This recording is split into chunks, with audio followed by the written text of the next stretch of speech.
Hello students, welcome to KP classes. This is me Samruddhi Nolakha and welcome to our crash course in which we are going to revise entire syllabus of geography from the perspective of boards and CUET. Because as you know कि CUET के अंदर the entire both of the NCERTs will come and class 12 के boards में कुछ deleted chapters हैं. So हम सारे ही chapters को रिवाइज करने वाले हैं. So अगर अभी तक आपने हमारे प्रीवियस लेक्चर्स नहीं देखे, चेकआउट द डिस्क्रिप्शन बॉक्स. साथ ही साथ आपको हमारे व्हाट्सएप, टेलीग्राम, इंस्टाग्राम पेज का लिंक भी मिल जाएगा ताकि आप उसको फॉलो कर सके, सब्सक्राइब कर सके और daily informative videos, upcoming lectures, quizzes का पार्ट बन सके. So let's get started. इन सभी लेक्चर्स की study notes they are available on our app which is KP class exam prep app. और अगर आप iOS यूजर हैं तो क्लास प्लस ऐप के नाम के थ्रू आपको मिलेगा. आपको डाउनलोड करना है, अपने क्रेडेंशियल्स डालने हैं, डॉक्यूमेंट सेक्शन में अब सभी लेक्चर्स के पीडीएफ्स आपको मिल जाएंगे. So today is day 11 land resources and agriculture lecture 11 आज हम करने वाले हैं.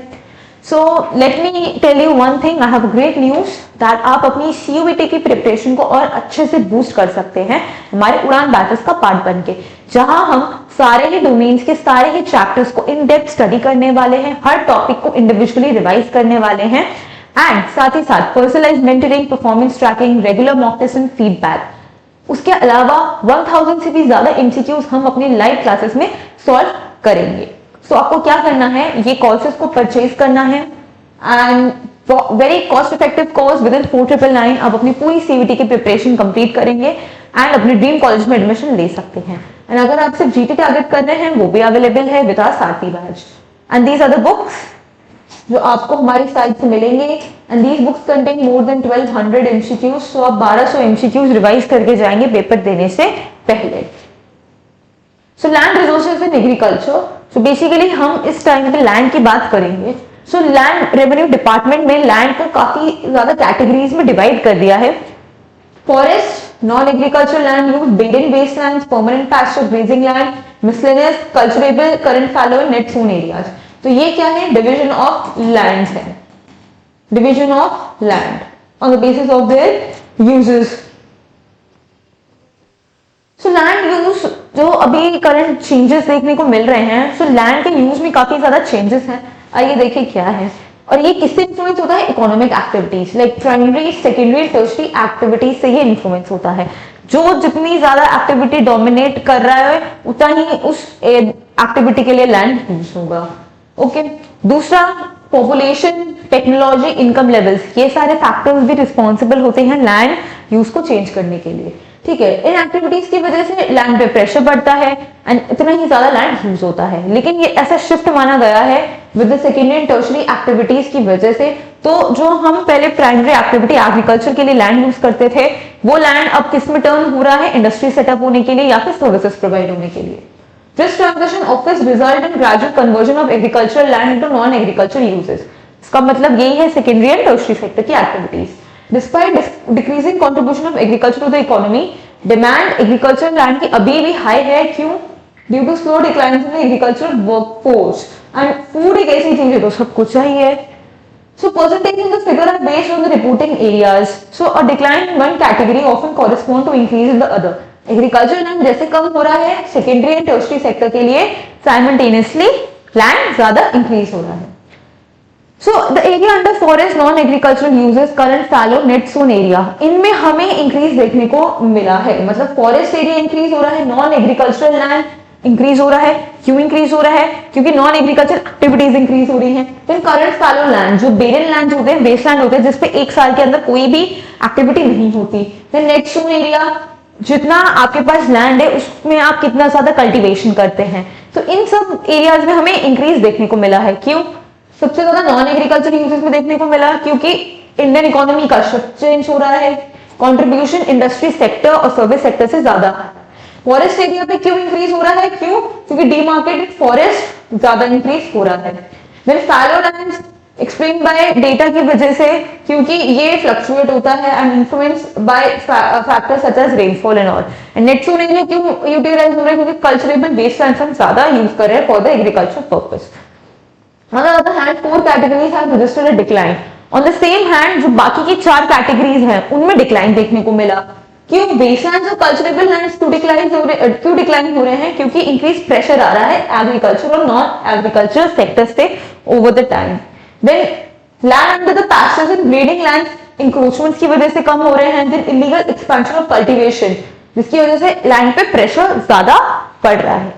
तो ये रीजंस हैं, आपके 3 मार्कर्स या 5 मार्कर्स में पूछे जा सकते हैं कि व्हाट आर द रीजंस जिसकी वजह से नेट एरिया लैंड्स इंक्रीज हो रहे हैं, व्हाट आर द रीजंस जिसकी वजह से बेरियर लैंड्स का यूज कम हो रहा है। Then comes common property resources. Common property resources एक ऐसी कैटेगरी आ जाती है जहां पे everything is available to all the communities irrespective of their caste, class, creed etcetera. Like park हो गया, पब्लिक प्लेसेस हो गया, ये सारी ही लोगों के लिए कॉमन है एंड इसमें एक प्राइवेट इंडिविजुअल का हाथ नहीं होता, तो वो कहते हैं CPR. CPR it's straight away 3 marker question और ये पीवाईक्यू में भी पूछा जा चुका है। अब बात करेंगे agriculture land use in India. India के माध्यम से हम पढ़ेंगे कि एग्रीकल्चर का क्या सोर्स है। सो ये प्राइमरी सोर्स ऑफ लाइवलीहुड है, या तो लोग डायरेक्टली इंगेज हैं या इनडायरेक्टली इंगेज, उससे related activities, for example agriculture से जो प्रोड्यूस आ रहा है उसको प्रोसेस करना। So the quality of land बहुत ज्यादा इंपॉर्टेंट रोल प्ले करता है। रूरल एरियाज में land ownership is viewed as a reflection of social status. Rural areas में जितना ज्यादा माना जाता है, जितना ज्यादा आपके पास लैंड है उतना ही ज्यादा आप उस हायरार्की में ज्यादा अमीर हो और माने जाते हो। So to assess the total resources available for agriculture use, we consider net sown area along with the fallow lands and cultivable wastelands. अब क्रॉपिंग सीजन की बात करें, इंडिया में क्रॉपिंग सीजन को 3 पार्ट्स में डिवाइड कर दिया। One is kharif season, other is rabi season, rabi crop, and third is the zaid crop. ये क्या है? मॉनसून क्रॉप है।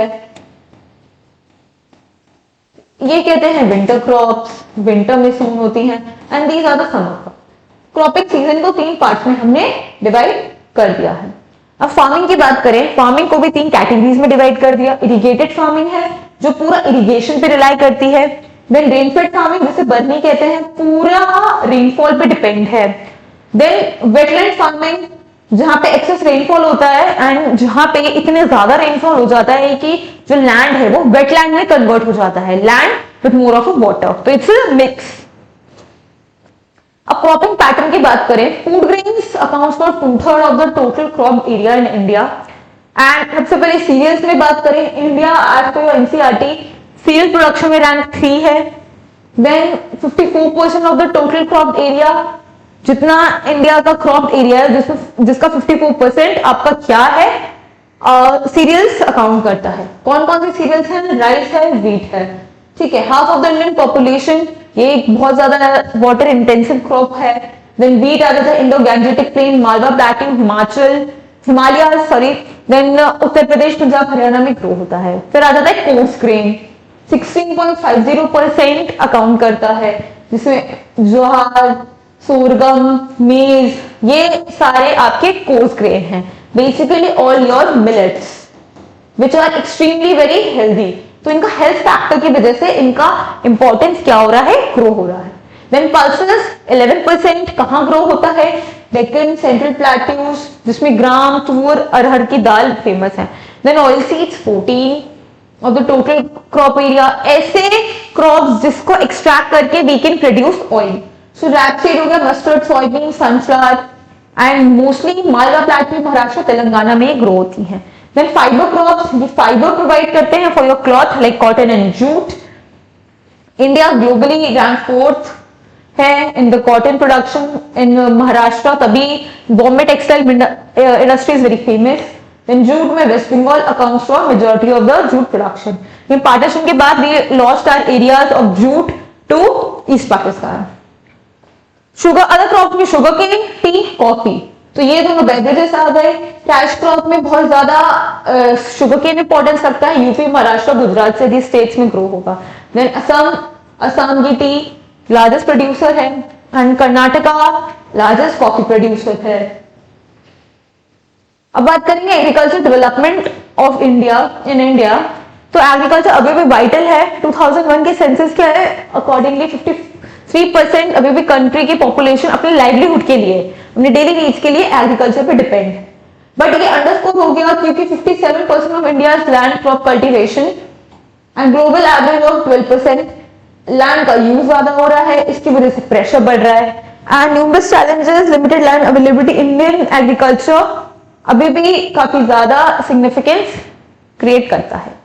देन डेवलपमेंट की स्ट्रैटेजी की बात करें, इंडिपेंडेंस से पहले हम सबसिस्टेंस फार्मिंग पे ही करते थे, लेकिन उसकी वजह से एक ड्रॉट, फैमिन, फूड शॉर्टेजेस जैसी सिचुएशंस आ गई। लेकिन हमने फिर शिफ्ट करना शुरू कर दिया from cash crops to food crops, cropping intensification करना शुरू कर दिया, एक ही लैंड पे हम डाइवर्सिफिकेशन कर रहे हैं। देन कल्टिवेबल एरिया को हमने फैलो और कल्टिवेबल एरिया को हमने जो बेस लैंड्स थे उसको कल्टिवेशन के अंदर डालना शुरू कर दिया। Then despite these efforts it was limited, लेकिन फिर मॉडर्न टेक्नोलॉजी आई, फॉर एग्जांपल ग्रीन रेवोल्यूशन।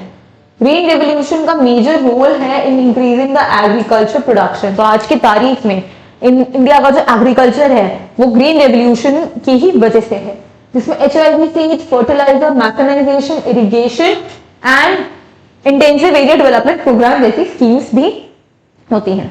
तो ग्रीन रेवोल्यूशन की वजह से सेल्फ सफिशिएंट आज हम हैं in food grain production, we are not dependent on anyone. So initially it was concentrated सिर्फ नदर्न इंडिया में ही ये कंसंट्रेटेड था, but later it spread to the various part. फिर planning commission launch plans, 5-year plans जिसे कहते हैं, उसको लॉन्च किया। देन 1988 में agro climate planning to promote regional balance in agriculture development. सारी ही स्ट्रैटेजीज की वजह से Indian agriculture is gaining importance. Then agriculture output and technology कैसे इंक्रीज हुई थी, तो एग्रीकल्चर टेक्नोलॉजी की वजह से इंक्रीज हो रहा है production. India has become the largest producer of pulses today, jute today, second largest producer of rice, wheat, groundnut, sugarcane, vegetables. किसकी वजह से? Increasing modernisation, modern technological methods. The new tech like HIV seeds, chemical fertilizers, they have played a crucial role in boosting the food production. Then Indian agriculture के challenges, straight away 5 marker question. पहला क्या है, हम सिर्फ monsoon पे dependent है and monsoon क्या है, इरेगुलर है। दूसरा, low productivity, per hectare per person production काफी ज्यादा कम है। देन फाइनेंशियल रिसोर्सेज, फार्मर्स को लोन नहीं मिलता and they get stuck in the vicious trap of debt. Then land reforms में अभी भी बहुत ज्यादा प्रॉब्लम्स है, यहाँ पे अनइक्वल डिस्ट्रीब्यूशन है एंड एक इफेक्टिव लैंड रिफॉर्म स्कीम नहीं है। Then small farm size and fragmentation of land, जो फार्म खेती कर रहे हैं वो बहुत छोटे हैं तो उसके अंदर इतना ज्यादा आउटपुट प्रोड्यूस नहीं हुआ। Then commercialisation, many farmers practice subsistence agriculture due to their impoverished conditions. Under employment काफी ज्यादा है, फार्मर्स को अंडर एम्प्लॉयमेंट करना पड़ रहा है, किसी के अंडर काम करना पड़ रहा है। एंड कल्टिवेबल लैंड डिग्रेड हो रहा है, क्यों? क्योंकि फर्टिलाइजर्स का इंक्रीज हम डे बाय डे ज्यादा कर रहे हैं, pesticide, so it's organically we are using less and fertilisers हम ज्यादा यूज कर रहे हैं। So this was all about this chapter. I hope you like this video. Like, share and subscribe to our channel. And हमारे उड़ान batches का part बनिए for more understanding of all these topics in which we are going to study every topic in detail. So I'll see you in the next class. Till then, take care. Bye bye. Thank you very much. KP Classes, dedicated to excellence.